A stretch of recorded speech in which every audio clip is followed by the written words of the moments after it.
So today we're going to dive into a powerful and maybe even surprising idea about how we grow as people. It comes from a really interesting place, Carmelite spirituality. It's all about the power of friendship and how it might just be the key to, well, to everything. But first, let me ask you this.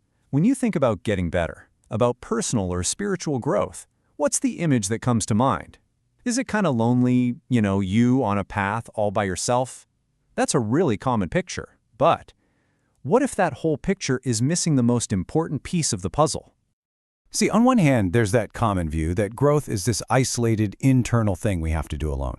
But the Carmelite tradition, which is famous for its focus on the interior life, completely flips that idea on its head.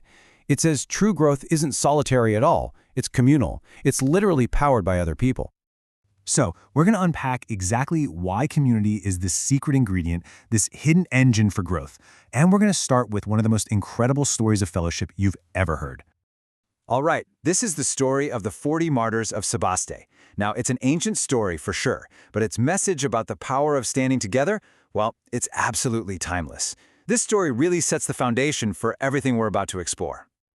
Okay, so picture this. We're back in the 4th century in the Roman Empire. Christians are being persecuted, and this one group of 40 soldiers, they're faced with a terrible choice. Their faith is about to be put to the ultimate test, out on a frozen lake, in the middle of winter. 40 of them. These are Roman soldiers, and their punishment for their faith was just brutal. They were stripped down and forced to stand together on a frozen lake until they either gave up or froze. The choice their captors gave them was both simple and incredibly cruel.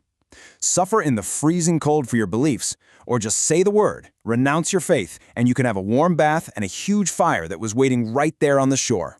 I mean, imagine that. The temptation was right there. You could see it, steaming in the cold air.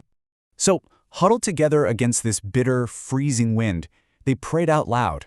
But here's the thing. They didn't pray as 40 individuals. They prayed as one. Their prayer was for the whole group. Lord, we are 40 engaged in this contest.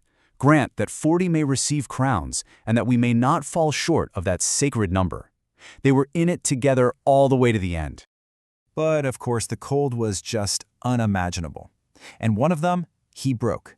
He couldn't take it anymore and ran for the warmth of the bath. But the shock to his system was too much, and he died instantly. The number was broken. Now there were 39. But then, something absolutely incredible happens. One of the guards, who was watching this whole ordeal, was so moved by their courage, he had a vision of angels coming down with 39 crowns. In that moment, he declared his own faith, tore off his own clothes, and ran out to join the men on the ice. The number was restored, 40.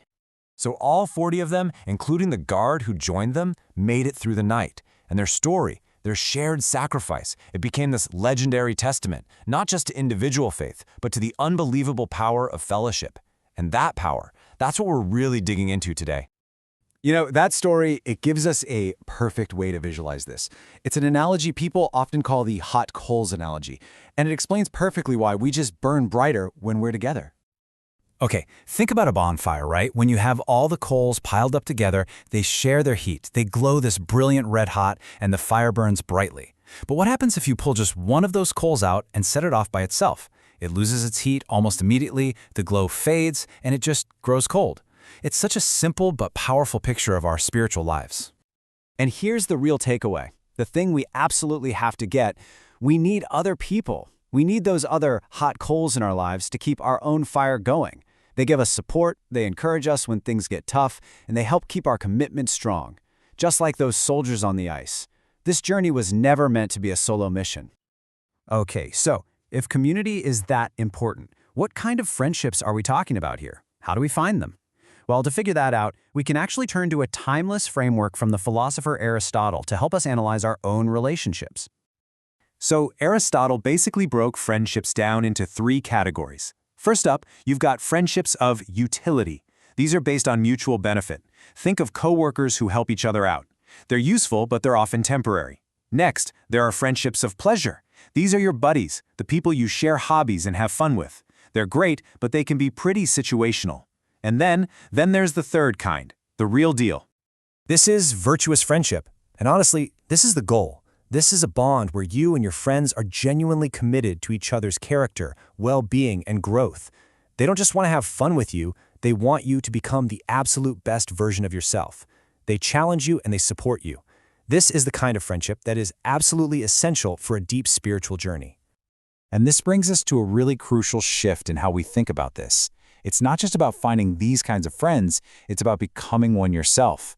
And this whole idea is captured perfectly in that ancient proverb, iron sharpens iron. This quote, it's basically the mission statement for virtuous friendship. And think about that image for a second. It's not a soft, fuzzy process, is it? Sharpening involves friction. It involves contact. It involves intention. It's this active, dynamic process where two strong things make each other better, sharper, more effective. So what does it actually look like to be a sharpening iron for a friend? Well, it means you care enough to, gently challenge their faults. It means you encourage them to go deeper, not just stay where it's comfortable. And it means you hold each other accountable to the values you both share.